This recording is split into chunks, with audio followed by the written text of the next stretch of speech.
आत्मवंदन। मैं holistic healing meditation group से अलका मुंदड़ा आपके आपका इस ध्यान के सत्र में स्वागत करती हूँ। मित्रों, आज एक कहानी के माध्यम से हम सुनेंगे कि ध्यान में उतरने के बाद हमें क्या सोचना चाहिए। हम अपने ध्यान के शब्द को खो ना दें कि हम इतने टाइम से बैठे हैं, हमें तो कुछ हो ही नहीं रहा है। तो ऐसा कभी ना हो। तो नारद नाम के एक महान देवर्षि थे, जो हमने कभी भी पढ़ा है कि हमारे शास्त्रों में लिखा। नारद मुनि क्या करते थे, बहुत बड़े देव थे और पृथ्वी पे और अन्य लोकों में वो भ्रमण कर सकते थे, इतनी शक्ति थी उनमें। जैसे मनुष्यों में ऋषि या बड़े बड़े योगी रहते हैं, वैसे ही देवताओं में भी बड़े बड़े योगी हैं। नारद भी वैसे ही एक अच्छे योगी और अत्यंत महान योगी थे। वे सर्वत्र भ्रमण किया करते थे। एक दिन एक वन में जाते हुए उन्होंने देखा कि एक मनुष्य ध्यान में इतना मग्न है कि इतने दिनों से एक ही आसन पे बैठा है और उसके चारों तरफ दीमक लग गई है और पत्ते गिरे हुए हैं। बहुत मतलब वो पूरी तरह से दीमक में ढक ही गया है। तो इस तरह से उसने देखा तो उनके समीप गए और नारद जी ने पूछा, प्रभु आप नहीं, चारों ओर से दीमक पे उसने नारद जी से उसने अपने दीमक के छेद में से भी देखा और नारद जी को पूछा। वो जान गए कि ये तो देवर्षि नारद है, तो वो पूछा कि आप प्रभु कहाँ जा रहे हो। तो नारद जी ने कहा कि मैं तो बैकुंठ जा रहा हूँ।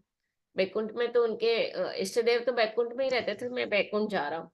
तो अच्छा, आप भगवान से पूछते आए कि वे मुझ पर कब कृपा करेंगे, मैं कब मुक्ति प्राप्त करूंगा। सभी का प्रश्न ये होता है। ध्यान में बहुत ज्यादा समय हो जाता है ना, जैसे 2-4 साल होने के बाद लोगों को ये लगने लग जाता है कि अब हमारी मुक्ति कब होगी। हम ध्यान में इतने ऊंडे पहुंच गए, 4-4 घंटे ध्यान कर रहे हैं, 6-6 घंटे ध्यान कर रहे हैं, लेकिन हमें तो कभी कोई दिखाई नहीं दे रहा है। ना भगवान वैकुंठ धाम में रहने वाले भगवान या नारायण कोई भी दिखाई नहीं दे रहे हैं, या ना तो कोई हमें कोई अच्छा विजन आ रहा है। ऐसा भी होता है कभी कभी किसी के साथ ना। तो नारद जी ने कहा कि अच्छा, नारद जी से उसने पूछा कि आप भगवान से पूछते आए कि वे मुझ पर कब कृपा करेंगे, मैं कब मुक्ति को प्राप्त करूंगा। फिर कुछ दूर और जाने पर नारद जी ने एक दूसरे मनुष्य को देखा। वो कूद फांद रहा था, मतलब ऐसे हाथ पांव चलाते हुए नाचते हैं ना, भजन कीर्तन करते हैं जब, खूब उसमें डूब जाते हैं वैसे। तो और कुछ दूर जाने पर नारद जी ने उसको देखा और फिर वो उसने भी नारद जी से वही प्रश्न किया। उस व्यक्ति का कंठ, स्वर, चाल ढाल आदि सभी उन्मुक्त के समान थे। उन्मत्त मतलब मस्त मोला। नारद जी ने उसे भी पहले के समान ही उत्तर दिया। वह बोला, अच्छा तो भगवान से पूछते आए कि मैं कब मुक्त होऊंगा। ठीक है, दोनों ने एक ही सेम क्वेश्चन किया। लौटते समय नारद जी ने दीमक के ढेर से अंदर रहने वाले उन ध्यानस्थ योगी को देखा। उस योगी ने पूछा, देवर्षि क्या आप मेरी बात पूछी है आपने भगवान से।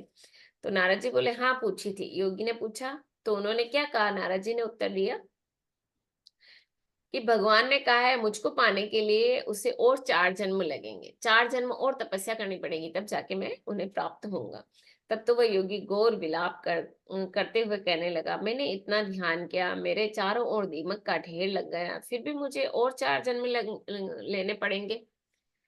मतलब वो अधैर्य हो गया, उसमें धैर्यता का बांध टूट पड़ा, रोने लग गया, विलाप करने लग गया, कंप्लेन करने लग गया कि मैं इतना ध्यान कर रहा हूं तो भी मुझे अभी तक और 4 जन्म लेने पड़ेंगे।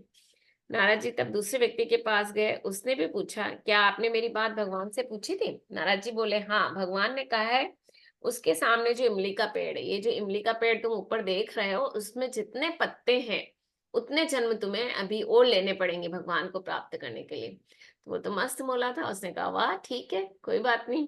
तो उसने क्या कहा, मैं इतने कम समय में मुक्ति प्राप्त कर लूंगा। उसकी सोच देखो, वो कह रहा है कि मैं इतने कम समय में मुक्ति प्राप्त कर लूंगा। तो उसी समय देववाणी होती है, आकाशवाणी होती थी ना पहले, तो वैसे देववाणी होती कि मेरे बच्चे तुम इसी क्षण मुक्ति को प्राप्त कर लोगे। वह दूसरा व्यक्ति इतना अध्यवसाय संपन्न था, मतलब पूरी तरह से वो सरेंडर था भगवान के प्रति ना, कितने भी जन्म लग जाओ हमें तो ऐसे ही निकालना मस्त मोला लाइफ, क्या फर्क पड़ता है, और जी लेंगे। भगवान को याद करने का इतना सुनहरा मौका और कब मिलेगा, मतलब वो सोचने की बात है, सोच सोच की। इसलिए उसने वह पुरस्कार मिला। वह इतने जन्म साधन करने के लिए तैयार था, कुछ भी उसे उद्योग शून्य न लगा। उसको यूं नहीं लगा कि यार ये सब मेरा व्यर्थ गया। जो भी आप करते हो निस्वार्थ भाव से करो, जो भी आप कर रहे हो उसके पीछे ये मत रखो कि भाई मेरे को तो इतना टाइम हो गया तो भी अभी तक मैं ठीक नहीं हुई, या मेरे को ये नहीं हुआ। प्राप्ति की इच्छा रखोगे तो कुछ भी हासिल नहीं होगा। सब कुछ उस पे छोड़ दो, सरेंडर कर दो। अगर इस भाव के साथ रहोगे ना तो हमेशा आगे बढ़ते रहोगे, उन्नति हासिल करते रहोगे। तो तो फिर परंतु वह प्रथमोक्त व्यक्ति जो 4 जन्मों की बात सुनकर घबरा गया, जो व्यक्ति मुक्ति के लिए सैकड़ों युग तक बाट जोहने को तैयार था, उसके समान अध्यवसाय संपन्न होने पर ही उच्चतम फल प्राप्त होता है। मतलब फल कभी मिलता है जब हम पूरी तरह से अपने आप को छोड़ दें उस डिवाइन की तरफ, डिवाइन की इच्छा पे छोड़ दें, जो तेरी रजा, वो कहते हैं ना कबीरदास जी, तेरी रजा में मेरी रजा है। तो सरेंडर कर देना। हाँ, अपने आप को सरेंडर कर दो। वहां ऐसा मतलब विलाप और ये नहीं कि भाई मेरे को तो इतने जन्म में हो जाना चाहिए, ऐसा नहीं। जैसे जैसे हमारे कर्म करते जाएंगे वैसे वैसे हमारी मुक्ति हो के नजदीक हम पहुंचते जाएंगे। तो पता नहीं किसको कितने जन्म लेने पड़े, पर जो ये जन्म हमने लिया है इसमें ये संकल्प जरूर लो कि मैं जब यहाँ से जाऊं, जैसे कबीरदास जी कहते हैं ना, हम आए तो जग रो, हमने जब जन्म लिया तो जग हंसा हम रोए। लेकिन ऐसी करनी कीजिए कि हम जाएं तो जग रोए हम हंसे, हम हंसे जग रोए। तो ऐसी ऐसे काम हमें करनी चाहिए कि हम जब यहाँ से जाएं तो हमारे चारों तरफ लोग बाग हमें याद करें कि भाई कितना अच्छा इंसान था, एक अच्छे के रूप में याद करें। तो ये मेरी शेयरिंग थी। मतलब मेरी तो क्या है, लेकिन स्वामी विवेकानंद ने अपनी पुस्तक में लिखी, राजयोग पुस्तक में, तो मैं पढ़ रही थी आज सुबह। जैसे ही मैंने पन्ना खोला ना कि मुझे तो एकदम यही पन्ना खुला, तो मैंने कहा चलो आज यही सुना देते हैं। तो मित्रों ध्यान में उतरे। अच्छी जी। चलिए सब आंखें बंद कीजिए, कोमलता के साथ अपनी आंखों को बंद करते हुए एक बार हम नमन करेंगे, उनको सच्ची श्रद्धांजलि देंगे रोज मैम को, पुलस्टिन रोज मैम, जिन्होंने आज अपने देह को त्याग किया, जिन्होंने बहुत ध्यान का काम किया, बहुत से युवाओं को, इवन स्कूलों में जाके उन्होंने ध्यान सिखाया लोगों को और ध्यान से जोड़ा, और बहुत पितामह पत्री जी के प्रिंसिपल्स को पूरी तरह से फॉलो किया, पीएसएसएम के प्रचार प्रसार में पूरी तरह से लगी रही। अपने उनकी एक छोटी सी बच्ची है अभी, 8-9 साल की शायद, वो ये कह रही थी, जब मैंने उनको सुना पीएमसी हिंदी पे, तो वो ये बता रही थी कि हमारे मतलब मम्मी सिर्फ पितामह के जाने के बाद सिर्फ उनको याद करती थी और कहती मुझे आपके पास आना है। तो आज उन्होंने कोई मेडिसिन नहीं ली, पिरामिड में ही बैठ गए बीमार होने के बाद, और बस उसी में ध्यान करते करते उन्होंने अपना देह त्याग किया। जैसे पितामह पत्री जी नो मेडिसिन के खिलाफ थे ना, कि मेडिसिन कभी नहीं लेनी, जो होगा देखा जाएगा। और जब हमारा इस पृथ्वी पे काम संपन्न हो जाता है ना, तब हम इस देह को छोड़ने के काबिल हो जाते हैं। तो वो जो पितामह ने किया वही उन्होंने किया, इसलिए हम उनको शत शत नमन करते हैं, सच्ची श्रद्धांजलि देते हैं। और वो जहां भी जिस लोक में भी है, उन्नत लोकों में, उनकी जर्नी बहुत अच्छी आगे की तरफ उनकी इच्छा अनुसार हो, और वो हमें वहां से ही उन्नत लोकों से ही ब्लेसिंग दे। जैसे पितामह पत्री जी आज भी जाने के, देह को त्याग करने के बाद भी आज हमारे साथ है, वैसे ही वो भी अपना जीवन आगे की जर्नी के लिए बढ़ाए। तो सभी अपनी कोमलता से आंखें बंद करें, अपने हाथों को इंटरलॉक करते हुए अपनी सुंदर सी गोदी में रखें, अपने पाँव को इंटरलॉक करें,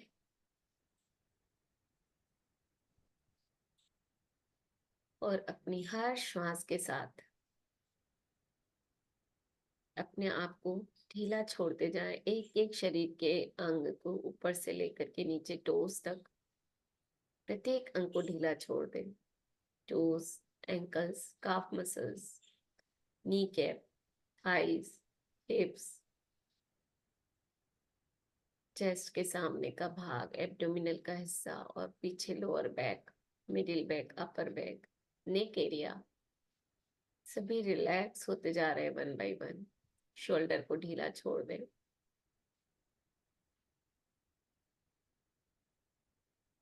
अपने दोनों हाथों को रिलैक्स होता हुआ देखें। अपने हेड एरिया पे अपना ध्यान ले जाते हुए अपनी दोनों आंखों की मसल्स को रिलैक्स करें।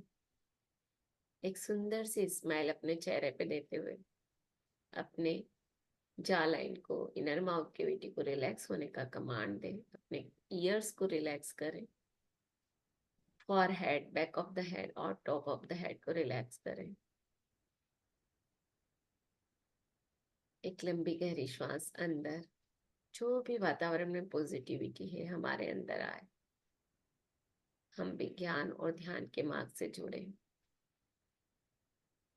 और जो भी हमारे अंदर नेगेटिविटी है, स्ट्रेस है, टेंशन है, तनाव है, जो भी नेगेटिविटी है, वो श्वास को छोड़ने के साथ बाहर जाता हुआ देखें।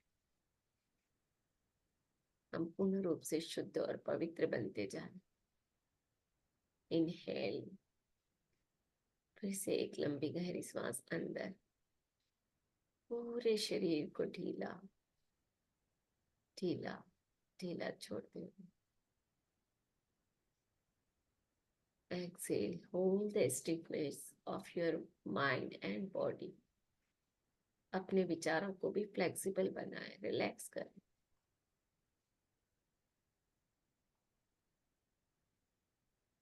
धीरे धीरे जो आपकी अपनी सामान्य श्वास है उनके प्रति अवेयर हो जाए।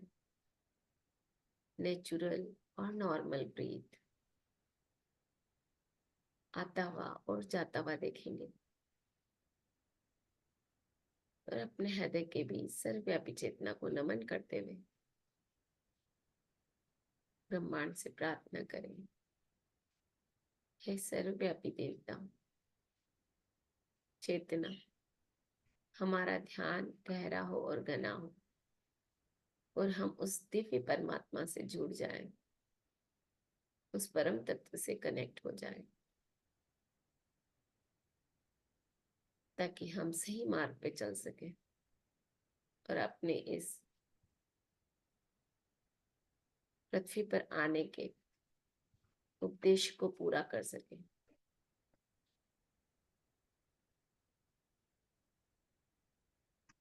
जब हम इस पृथ्वी को छोड़ें तो हमारे पीछे भी सभी ये बात जरूर बोले कि देखो कितना अच्छा काम करके गई, कितने लोगों को ध्यान से जोड़ा, उनके घरों में खुशियां लाने का काम किया।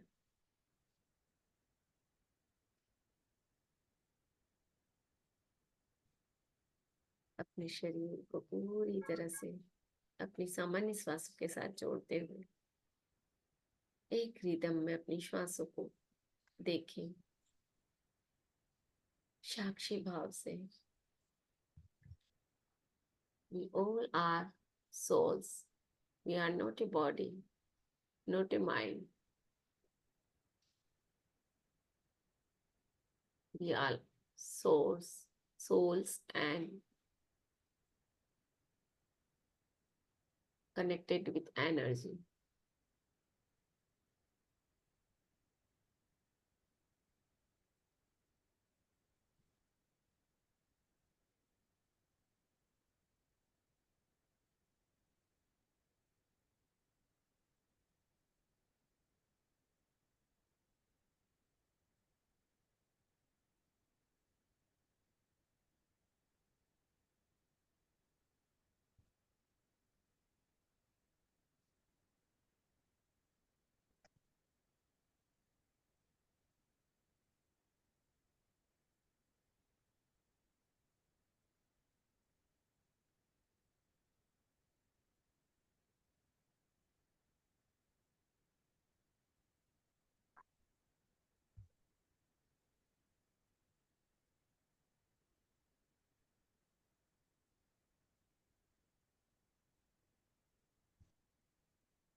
एक श्वास से दूसरी श्वास पर जाते समय बीच के अंतराल को भी महसूस करें।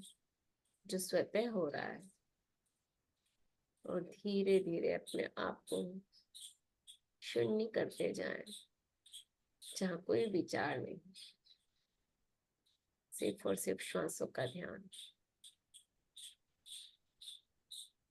श्वास ही आपको दिखाई दे, और धीरे धीरे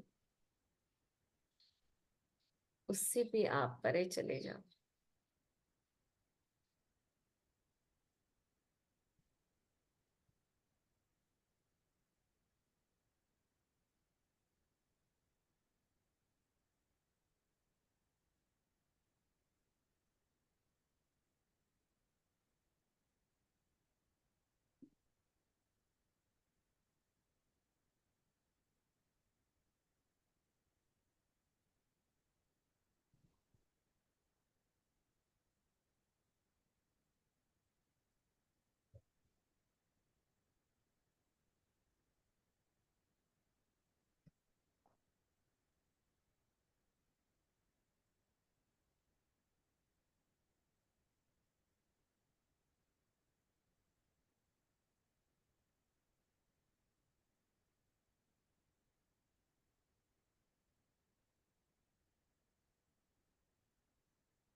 अपनी लंबी गहरी श्वासों जो नाभि से नॉस्ट्रल तक चल रही है, उसे देखते जाए, नोटिस करेंगे। धीरे धीरे यही श्वासें सूक्ष्म और गहरी होती जाती, और भी आगे और भी सूक्ष्म, उससे भी आगे और सूक्ष्म होती चली जा रही। हर श्वास के साथ इस चेंजेस को फील करो।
कोई भी विचार आए, अपना ध्यान फिर से अपनी सांसों पे लेके आए।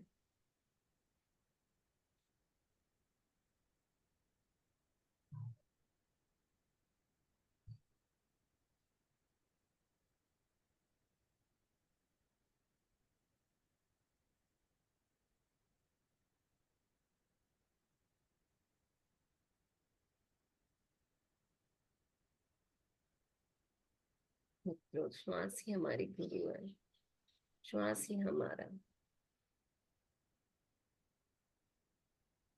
मित्र है। तो इन श्वासों को ही हम अपना लें।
कोई भी विचार डिस्ट्रैक्ट करे, फिर से अपना ध्यान अपनी श्वासों पे लेके आए।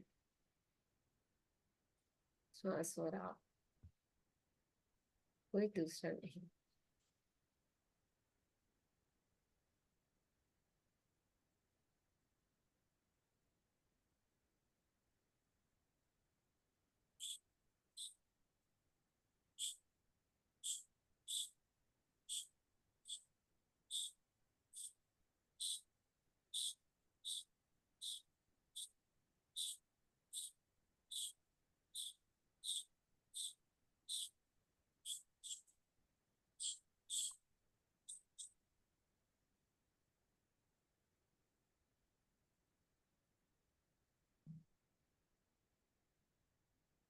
लास्ट 5 मिनट्स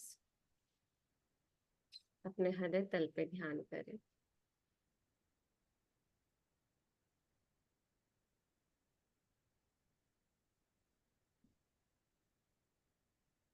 हृदय तल पे दिव्य प्रकाश को, दिव्य ऊर्जा को महसूस करें अपने पूरे शरीर में और अपने हृदय तल पे।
दिव्य प्रकाश को अपने हृदय में भरते हुए उसे फैलता हुआ देखें चारों तरफ, अपने शरीर से, शरीर में ऊपर से नीचे सभी तक वो दिव्य प्रकाश फैल रहा है। दिव्य ऊर्जा अपने ऑरा में उस दिव्य प्रकाश को, दिव्य ऊर्जा को महसूस करें। चारों तरफ आपके ऑरा में कहीं कोई तकलीफ नहीं, सब जगह शांति, प्रेम, करुणा और दया।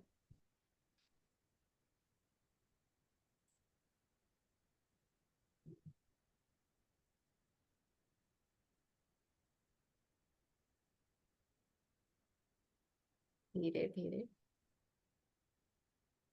इस दिव्य प्रकाश की ऊर्जा में जो शांति और प्रेम आप महसूस कर रहे हैं, वही शांति और प्रेम वाइब्रेट करे अपने नियर एंड डियर में, अपने पेरेंट्स में, अपने पेरेंट्स, बच्चों, स्पाउस में उस शांति और प्रेम के वाइब्रेशन को भेजते रहें। अपने आसपास वातावरण में अपने नेबर्स को, कलीग को, स्टाफ को, अपने हेल्पर्स को, सभी को वही वाइब्रेशन भेजें। उनके जीवन में भी शांति आए, प्रेम आए, ध्यान आए, वे भी सभी ध्यानी बने और हम इस पृथ्वी पर सतयुग को लाने में कामयाब हो।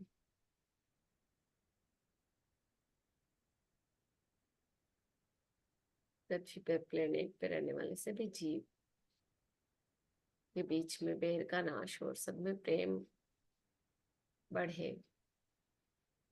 उनके जीवन में, सभी के जीवन में शांति आए, दया आए, करुणा आए, सभी शाकाहारी बने।